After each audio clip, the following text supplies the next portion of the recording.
అంటే తను సంపాదించే డబ్బు తిరుపతిలో కొంతమంది వ్యక్తుల దగ్గర దాచిపెట్టాడు. సిట్ అధికారులు వారి మీద కూడా దృష్టి పెట్టాలని మీరు అంటున్నారు.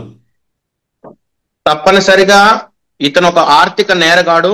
ఈ నేరగాడు చేసిన అరాచకాలు అన్ని ఇన్ని కావు సార్. ఇలాంటి నేరగాల వల్ల, ఆర్థిక నేరగాడు వల్ల దేశ భద్రతకి, ప్రజల యొక్క మాన ప్రాణాలకు కూడా భంగం జరిగే ప్రమాదం ఉంది.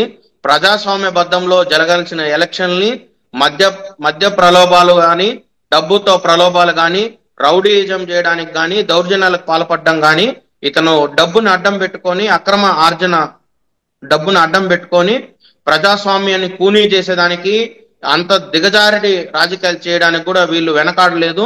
ఈ ప్రభుత్వం ఇప్పుడు ఎవరైతే చంద్రబాబు నాయుడు ప్రభుత్వం ఉందో, సిట్ అధికారులు ఉన్నారో, ఇవన్నిటికి కూడా బయటకు తీసి ప్రజలకు కూడా తెలియజేసి ఇలాంటి ఆర్థిక నేరగాల్ని కఠినంగా శిక్షించి ప్రజాస్వామ్యాన్ని, భారతదేశ రాజ్యాంగాన్ని, చట్టాలని కూడా కాపాడాల్సిన బాధ్యత ముఖ్యమంత్రి చంద్రబాబు నాయుడు గారికి ఉంది సార్.